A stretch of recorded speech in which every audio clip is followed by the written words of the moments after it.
शक्तिपुर राज्य में राजा शमशेर सिंह गद्दी संभाला करते थे। वो बड़े ही सख्त किंतु दयालु राजा थे। वो अपनी बात के बहुत पक्के थे। राजा की एक बेटी थी, उसका नाम था राजकुमारी अनन्या। राजा ने अनन्या का विवाह पड़ोस के राजकुमार चंद्र के साथ तय कर दिया। देखो बेटी, मैंने तुम्हारा विवाह पड़ोस के राजकुमार चंद्र के साथ तय कर दिया है और ये मेरा अंतिम निर्णय है। इसके आगे मैं कुछ नहीं सुनना चाहता। किंतु पिताजी, मैं उस राजकुमार से विवाह नहीं कर सकती। आप मेरी बात को समझने का प्रयास कीजिए। इस पूरे राज्य में ऐसा कोई नहीं जो मेरी बात को टाल सके। तुम्हें मेरा निर्णय मानना ही होगा। राजा राजकुमारी की बात सुने बिना ही वहां से चले जाते हैं। बेटी, अपने पिता की बात मान लो। वो तुम्हारी भलाई के लिए विषय में सोच रहे हैं। नहीं, नहीं मां, नहीं, नहीं हो सकता ऐसा। मैं राजकुमार चंद्र से विवाह नहीं करूंगी। राजकुमारी को समझाकर महारानी वहां से चली जाती है। मैं राजकुमार चंद्र से विवाह नहीं कर सकती। अब मेरे पास केवल एक ही रास्ता बचा है। तभी वहां पर दासी आ जाती है। राजकुमारी, आपने मुझे संदेश भेजा था। दासी, मैं महल छोड़कर जा रही हूं। तुम किसी को भी कुछ मत बताना। किंतु राजकुमारी, ऐसा करने से राजा और रानी के सम्मान को बहुत ठेस पहुंचेगी। मेरे पास दूसरा कोई उपाय नहीं है दासी। मुझे बस यहाँ से जाना होगा। अंधेरी रात में राजकुमारी महल से निकल पड़ती है। वो एक साधारण स्त्री का रूप ले लेती है। मैं अपने स्वार्थ के कारण राजकुमार चंद्र का जीवन खतरे में नहीं डाल सकती। राजकुमारी चलते चलते एक जंगल में पहुंचती है और एक पेड़ के नीचे बैठकर सुबह होने की प्रतीक्षा करती है। सुबह होने पर वो देखती है कि एक बूढ़ी स्त्री उधर से आ रही होती है। अरे बिटिया, इतने घने जंगल में तुम कहाँ भटक रही हो? मेरा नाम राधा है और मैं रहने के लिए कोई स्थान खोज रही हूँ। अच्छा, चलो, मैं तुम्हें मेरे गांव लेकर चलती हूँ। तुम मेरे घर के कार्यों में मेरी सहायता करना और मैं तुम्हें रहने के लिए जगह दे दूंगी, ठीक? बूढ़ी स्त्री राजकुमारी को एक गांव में लेकर जाती है। वो गांव थोड़ा सा अजीब और डरावना होता है, जहां पर अंधेरा होता है। माता, यहाँ पर इतना अंधेरा क्यों है? अभी अभी तो सूरज का उदय हुआ है, लेकिन बेटी, धीरे धीरे तुम्हें सब पता चल जाएगा। राजकुमारी उस गांव में रहने लगती है जहां कभी सूर्य का उदय ही नहीं होता। एक दिन गांव की दो महिलाएं बात कर रही होती है। पूरे संसार में इतना उजाला है, लेकिन ना जाने इस गांव को किसका श्राप लगा है कि यहाँ पर सूर्य की रोशनी ही नहीं आती। धीरे धीरे बोलो बहन, अगर उसने सुन लिया तो इस बार हमें उठाकर ले जाएगा। ये किसकी बात कर रही है जो इन्हें उठाकर ले जाने वाला है? मैया, ये गांव इतना अलग क्यों है? आज पड़ोस की महिलाएं बात कर रही थी कि कोई उन्हें उठाकर ले जा सकता है। वो किसकी बात कर रही थी? हाँ? मैं तुम्हारे प्रश्नों के उत्तर नहीं दे सकती। यदि हमारा गांव तुम्हें इतना खराब लगता है तो तुम यहाँ से जा सकती हो। नहीं नहीं मैया, मेरे मन में प्रश्न आया तो मैंने पूछ लिया। राजकुमारी समझ चुकी थी कि ये गांव रहस्य से भरा हुआ है, लेकिन उन्हें समझ नहीं आ रहा था कि आखिर उनके प्रश्नों के उत्तर देगा कौन। एक दिन उन्होंने पड़ोस में रहने वाली एक महिला से पूछा, काकी, इस गांव में सब लोग इतने डरे डरे क्यों रहते हैं? और वो किसका साया है जो सबको लेकर चला जाता है?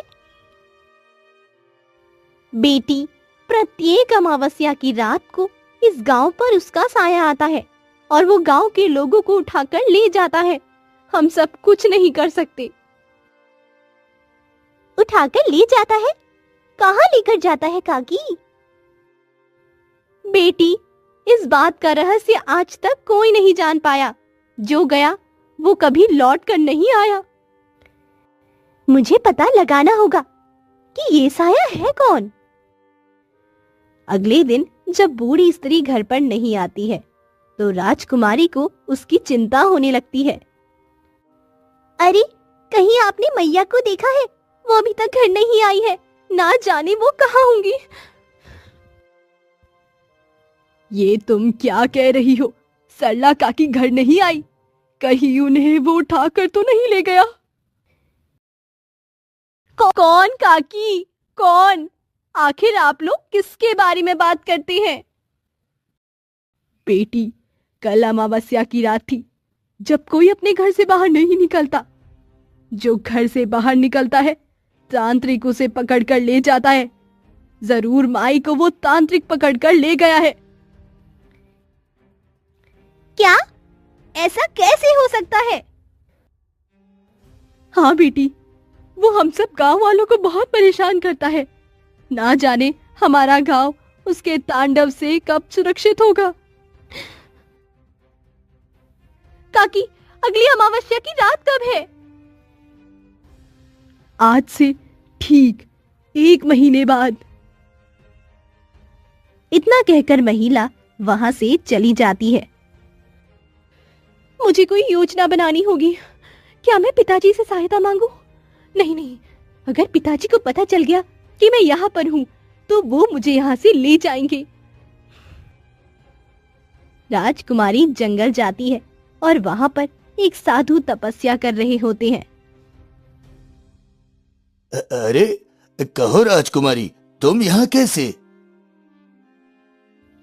साधु महाराज, आपने जैसा कहा था मैंने वैसा ही किया। मैंने महल का त्याग कर दिया और इस गांव में जाकर अपना जीवन बिता रही हूँ।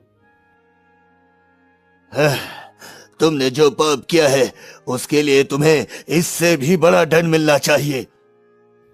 एक गांव के किनारे साधु अपने घायल बेटे को लेकर बैठा होता है।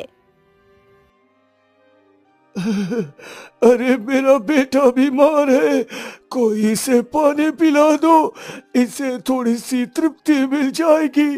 कोई इसे पानी पिला दो। प्यास लगी है, प्यास लगी है। तुम चिंता मत करो बेटा, यहाँ पर कोई ना कोई अवश्य होगा जो हमारी मदद करेगा। मैं अभी किसी से पानी मांग कर लाता हूँ, रुको बेटा। तभी वहां से एक गांव का व्यक्ति गुजर रहा होता है। भाई, मेरी सहायता करो, मेरा बेटा घायल हो गया है, इसे थोड़ा सा पानी पिला दो भाई, थोड़ा सा पानी पिला दो। गांव का व्यक्ति मुंह बनाकर वहां से चला जाता है। तभी गांव की एक स्त्री मटके से पानी भरकर ला रही होती है। भली स्त्री, तुम्हारे पास पानी है, मेरे बेटे को थोड़ा सा पानी पिला दो ताकि वो तृप्त हो सके। वो बहुत पीड़ा में है बेटी, वो बहुत पीड़ा में है। इस गांव के लोग बहुत दूर थे जो मेरे घायल बेटे को पानी तक नहीं पिला सकते।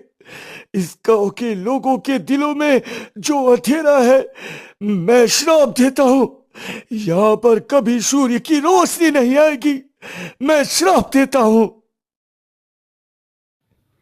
सचमुच ऐसा ही होता है। गांव में पूरी तरह से अंधेरा छा जाता है। साधु अपने बेटी को लेकर नदी के किनारे जाता है। बेटा, बस थोड़ी देर और, मैं अभी तुम्हें पानी पिलाता हूँ, रुको बेटा। साधु देखता है कि नदी के उस किनारे पर राजकुमारी और उसकी कुछ दासियां बैठी हुई थी। राजकुमारी, ये जहरीला फूल है, इस पानी में मत डालो, इससे जंगल के जानवरों की मृत्यु हो सकती है। अरे तो क्या हुआ, जंगल के जानवर तो मरने के लिए ही होते हैं, देखो, ये जहरीला फूल पानी को कितना सुंदर रंग दे रहा है। मुझे ये बहुत अच्छा लग रहा है। इतना कहकर राजकुमारी अपनी खुशी के लिए फूल को पानी में डाल देती है, जिसके कारण पानी जहरीला हो जाता है। साधु अपने बेटे को जल पिलाता है। जल पीते ही साधु के बेटे की मौत हो जाती है। बेटा, बेटा, ये क्या हुआ? पानी पीते ही तुम्हारी मृत्यु हो गई। साधु देखता है कि पानी में फूल तैर रहा है। साधु देखते ही समझ जाता है कि पानी में जहरीला फूल डाला गया है। उधर राजकुमारी हंस रही होती है। मूर्ख राजकुमारी, तुमने इस नदी के जल को जहरीला बना दिया। तुम्हारे कारण मेरे बेटे की मृत्यु हो गई। मैं तुम्हें श्राप देता हूँ, तुम्हें जीवन में कभी परिवार का सुख प्राप्त नहीं होगा। तुम जिससे विवाह करोगी, इसकी मृत्यु तुरंत हो जाएगी। तुम्हें कभी संतान प्राप्ति नहीं होगी। मैं तुम्हें श्राप देता हूँ। नहीं नहीं साधु महाराज, ऐसा मत कीजिए। मुझे क्षमा कर दीजिए। मैंने ये सब कुछ जानबूझकर नहीं किया। मुझे क्षमा कर दीजिए महाराज। तब तक साधु को ध्यान आता है कि उन्होंने सचमुच अपने क्रोध के कारण बहुत लोगों को दंड दिया। एक साधु होकर मैंने इतना क्रोध कर लिया। मुझे तो पता होना चाहिए कि मृत्यु इस जीवन का सत्य है। हाँ, साधु महात्मा, मुझे क्षमा कर दीजिए। मुझे वो मार्ग बताइए जिससे मैं शाप से मुक्त हो पाऊं। ठीक है राजकुमारी, मैं तुम्हें बताता हूँ, लेकिन इसके लिए तुम्हें अपना महल छोड़ना होगा और उस गांव में जाकर रहना होगा जहाँ हमेशा अंधेरा होता है। वहीं से तुम्हें आगे श्राप का मुक्ति मार्ग मिलेगा। महात्मा, दरअसल उस गांव में अमावस्या की रात को एक साया हमला करता है और गांव के लोगों को उठाकर ले जाता है। मैं गांव वालों की सहायता करना चाहती हूँ ताकि उन्हें उस साए से मुक्ति मिले। राजकुमारी, इसके लिए तुम्हें स्वयं तांत्रिक के पास जाना होगा। हाँ। साधु राजकुमारी को उपाय बताते हैं। राजकुमारी वहां से चली जाती है। राजकुमारी अमावस्या के दिन की प्रतीक्षा कर ही रही होती है। जब गांव में पूरी तरह से अंधेरा होता है, सभी अपने अपने दरवाजे बंद कर लेते हैं। तब राजकुमारी बाहर आती है। हाँ, सभी डर कर छुप गए। आखिरकार मैं इतना शक्तिशाली हूँ, लेकिन आज मैं बिना किसी को लिए यहाँ से नहीं जाऊंगा।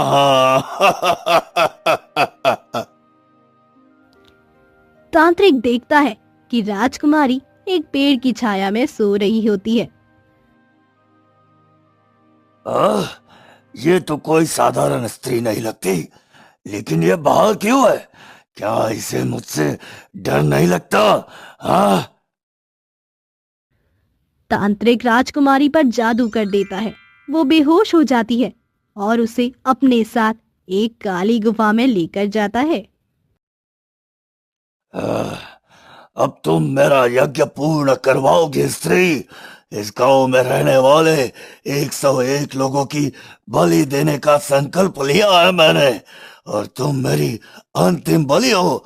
बताओ। हाँ? आखिर गांव वालों ने तुम्हारा क्या बिगाड़ा है जो तुम हम सबकी बलि दे रहे हो?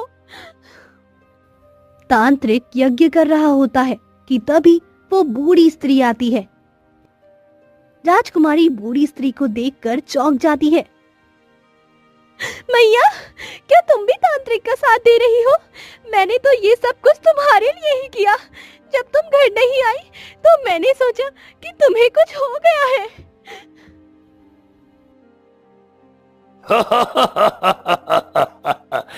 ये तुम्हारी मैया नहीं है, ये तो मेरी शिष्य है जो वर्षों से मेरी सहायता कर रही है ताकि मेरा यज्ञ पूरा हो सके।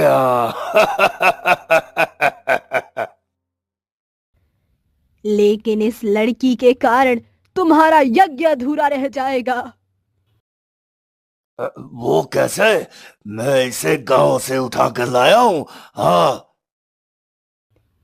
ये हमारे गांव की रहने वाली नहीं है, बल्कि ये तो कहीं और से आई है। यदि तुमने इसकी बलि दे दी तो तुम्हारा यज्ञ कभी पूरा नहीं होगा। हाँ, अब मुझे फिर से अमावस्या की प्रतीक्षा करनी होगी, लेकिन मैं इस लड़की को यहाँ से जाने नहीं दूंगा। इसे कैद करके रखना ही ठीक होगा। हाँ। इस प्रकार राजकुमारी तांत्रिक की काली गुफा में कैद हो जाती है। चिंता मत करो बेटी, मैंने तांत्रिक को बता दिया है, अब वो तुम्हारी हत्या नहीं करेगा। मैया, आप ऐसा क्यों? बस इससे अधिक मैं कुछ नहीं कहना चाहती। उधर राजा और रानी राजकुमारी के लिए बहुत ज्यादा परेशान हो रहे थे।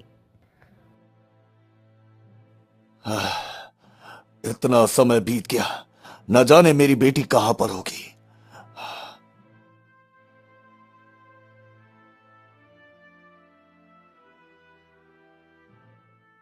महाराज, हमने पूरा नगर ढूंढ लिया, पूरा जंगल ढूंढ लिया, लेकिन महाराज राजकुमारी का कोई पता नहीं चल पा रहा। महाराज, कोई पता नहीं चल पा रहा।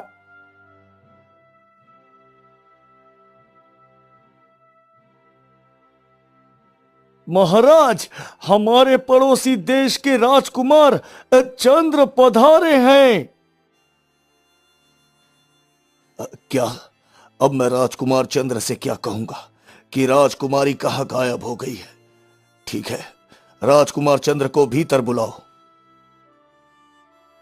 राजकुमार चंद्र भीतर आते हैं। मुझे क्षमा कर दो राजकुमार, मैं अपनी पुत्री का विवाह तुमसे नहीं कर सकता। महाराज, मैं जानता हूं राजकुमारी का पता नहीं चल पा रहा है। कहीं वो दुश्मन देश का कोई षड्यंत्र तो नहीं? बेटा, हमने हर जगह राजकुमारी को ढूंढ लिया है, उनका कोई पता नहीं चल पा रहा, कोई पता नहीं चल पा रहा। तभी दासी वहां पर आ जाती है। महाराज, मुझे क्षमा कर दीजिए, लेकिन मैं आपको कुछ बताना चाहती हूँ। अब मैं और चुप नहीं रह सकती। अच्छा बताओ दासी, क्या कहना चाहती हो? दरअसल राजकुमारी जानबूझकर महल छोड़कर चली गई थी। वो विवाह नहीं करना चाहती थी। इसके पीछे एक बहुत बड़ा कारण है महाराज। क्या कारण है? चुप मत रहो, जल्दी बताओ। हमें राजकुमारी का पता नहीं चल रहा है। जरूर वो किसी मुसीबत में होगी। शायद तुम्हारी बातों से हमारी कुछ सहायता हो सके। बताओ जल्दी। महाराज, जंगल में एक साधु रहते हैं। उन्होंने राजकुमारी को श्राप दिया था कि राजकुमारी कभी विवाह नहीं कर सकती और अपना परिवार नहीं बना सकती। यदि उन्होंने ऐसा किया तो उनके पति की मृत्यु हो जाएगी। वो श्राप के विषय में बात कर आपको परेशान नहीं करना चाहती थी, इस कारण। न जाने मेरी पुत्री कहाँ होगी। अब हम उसे कहाँ ढूंढेंगे? महाराज, आप चिंता मत कीजिए, मैं स्वयं राजकुमारी को ढूंढने जाऊंगा। यदि वो महल छोड़कर गई है तो जरूर किसी गांव में रह रही होगी। दासी, तुम मुझे राजकुमारी का एक चित्र दे दो।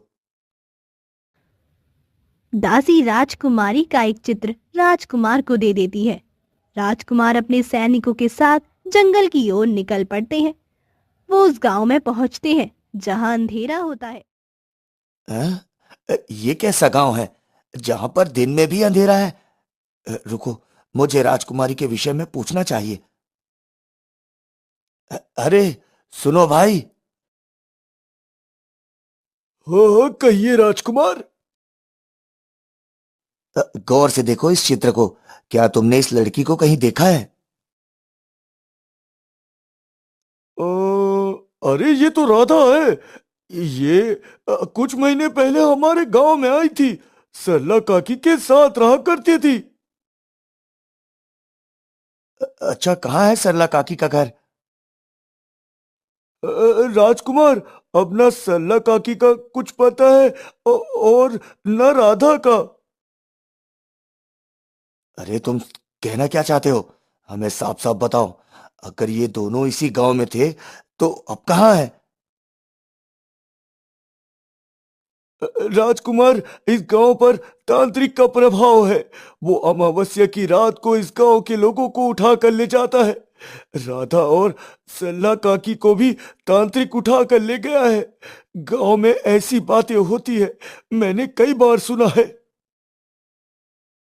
राजकुमार, किसी को पता नहीं, आज तक किसी ने वो स्थान नहीं देखा जहां वो तांत्रिक गांव वालों को लेकर जाता है। हाँ। कहिए राजकुमार, आप यहाँ पर कैसे? साधु महात्मा, मैं राजकुमार चंद्र हूँ। मैं राजकुमारी अनन्या को ढूंढने के लिए यहाँ पर आया हूँ। दरअसल वो तांत्रिक राजकुमारी अनन्या को काली गुफा में लेकर गया है। साधु महात्मा, मुझे वो काली गुफा का पता बताइए। मैं अभी आक्रमण करके राजकुमारी को बचा लूंगा। वो तांत्रिक काली शक्तियों का मालिक है बेटा। यदि उसे राजकुमारी को बचाना है तो हमें बुद्धि से काम लेना होगा राजकुमार। अब आप ही कोई उपाय बताइए साधु महात्मा। हमें जल्द से जल्द राजकुमारी को बचाना होगा, नहीं तो वो तांत्रिक उनकी हत्या कर सकता है। राजकुमार, उस गांव के किनारे पर एक नदी है और नदी के किनारे एक अदृश्य फूल पाया जाता है। उस फूल से तांत्रिक की शक्तियों को खत्म किया जा सकता है। जाओ राजकुमार और उस फूल को लेकर आओ। हाँ ठीक है साधु महात्मा, मैं अदृश्य फूल लेकर आता हूँ। सैनिक राजकुमार के पीछे पीछे आने लगते हैं। देखो, तुम लोग यहीं पर मेरी प्रतीक्षा करो, मैं अभी आता हूँ। राजकुमार नदी के किनारे पर जाते हैं, जहाँ उन्हें कोई फूल दिखाई नहीं देता। साधु महात्मा ने तो यही जगह बताई थी। कहाँ है वो फूल? तब तक वहाँ पर एक बहुत बड़ा शेर आ जाता है। ये मेरा स्थान है, राजकुमार यहाँ से दूर चले जाओ। देखो प्यारे शेर, मैं तुम्हें कोई नुकसान नहीं पहुंचाऊंगा। मैं तो बस अदृश्य फूल लेने आया हूं। मैं उस फूल को लेकर यहां से चला जाऊंगा। मैं स्वयं इस फूल की रक्षा कर रहा हूं। मैं तुम्हें ये नहीं ले जाने दूंगा। अच्छा ठीक है, अगर यही बात है तो लो मेरी तलवार का सामना करो। राजकुमार अपनी तलवार निकालकर शेर पर वार करते हैं। शेर भी राजकुमार पर वार करता है। तब तक राजकुमार के हाथ से खून निकलने लगता है। जब राजकुमार के हाथ से खून गिरता है, तब वहां पर अदृश्य फूल दिखाई देने लगते हैं। जैसे ही वह अदृश्य फूल दिखाई देते हैं, शेर वहां से गायब हो जाता है। राजकुमार वो फूल लेकर साधु के पास आते हैं। साधु महात्मा, मैं अदृश्य फूल लेकर आ गया हूँ, ये लीजिए। तुम बहुत बहादुर हो राजकुमार। वो अदृश्य फूल कोई नहीं ला सकता था। ये कार्य केवल तुमने किया है। शाबाश राजकुमार, शाबाश। साधु फूल को हाथ में लेकर कुछ मंत्र पढ़ते हैं और इसे राजकुमार को दे देते हैं। जाओ राजकुमार, तुम्हें सफलता अवश्य मिलेगी। याद रखना, ये फूल सबसे शक्तिशाली है। ये हमेशा तुम्हारी सहायता करेगी। राजकुमार काली गुफा की ओर चल पड़ते हैं। गुफा के सामने जाकर खड़े हो जाते हैं, लेकिन उसका दरवाजा नहीं खुलता है। जरूर उस तांत्रिक ने इस गुफा को काले जादू से घेर रखा है। मुझे इस फूल का प्रयोग करना चाहिए। हाँ। राजकुमार गुफा के दरवाजे पर एक फूल फेंकते हैं और गुफा का दरवाजा खुल जाता है। राजकुमार देखते हैं कि राजकुमारी कैद में है और बेहोश पड़ी है। तांत्रिक वहीं पर बैठकर अपनी सिद्धियां कर रहा होता है।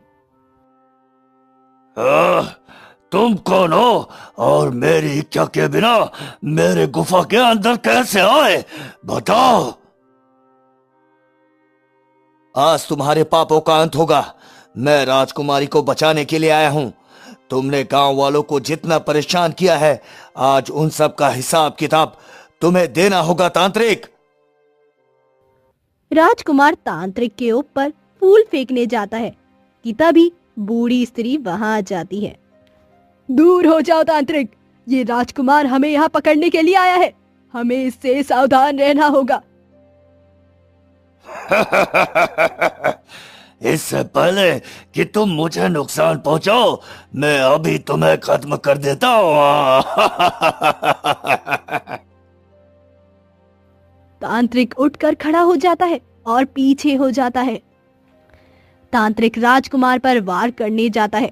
तभी राजकुमार अदृश्य फूलों को तांत्रिक और बूढ़ी स्त्री के ऊपर फेंक देता है। तांत्रिक जमीन पर गिर जाता है, उसकी शक्तियां खत्म हो जाती है। राजकुमारी होश में आती है और आजाद हो जाती है। चलिए राजकुमारी, अब हम यहाँ से चलते हैं। किंतु ये तांत्रिक अभी जीवित है। अब उसकी सारी शक्तियां खत्म हो चुकी हैं। राजकुमारी, आप सुरक्षित हैं।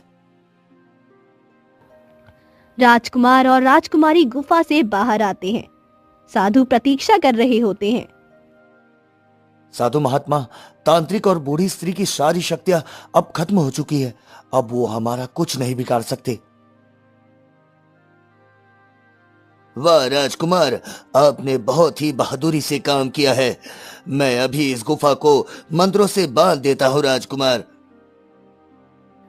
साधु गुफा को अपने मंत्रों के द्वारा बांध देते हैं। तांत्रिक और बूढ़ी स्त्री दोनों हमेशा के लिए कैद हो जाते हैं। तभी राजकुमारी के माता पिता भी वहां आ जाते हैं। राजकुमारी अपने माता पिता को देखकर भावुक हो जाती है। मुझे क्षमा कर दीजिए पिताजी, मैंने आपकी बात नहीं मानी और महल छोड़कर चली गई। नहीं मेरी पुत्री, तुम बहुत बहादुर हो। मुझे तुम पर गर्व है। साधु महात्मा, क्या अब मेरी पुत्री का श्राप समाप्त हो चुका है? हाँ महाराज, अब आप राजकुमारी का विवाह कर सकते हैं। इनसे मिलो बेटी, ये राजकुमार चंद्र है। इन्होंने अपनी जान पर खेलकर तुम्हारी जान बचाई। अब तो तुम्हें विवाह से कोई आपत्ति नहीं है ना? सभी हंसने लगते हैं। साधु महात्मा, मैं आपसे एक और निवेदन करती हूँ। मेहरगढ़ को श्राप से मुक्त कर दीजिए। गांव वालों ने वर्षों तक अंधेरे में अपना जीवन बिताया है, अब उन्हें भी रोशनी पाने का अधिकार है। अवश्य, मैं रहस्यमय गांव को अपने हिसाब से मुक्त करता हूँ। और पूरे गांव में रोशनी हो जाती है। गांव वाले बहुत ज्यादा खुश होते हैं।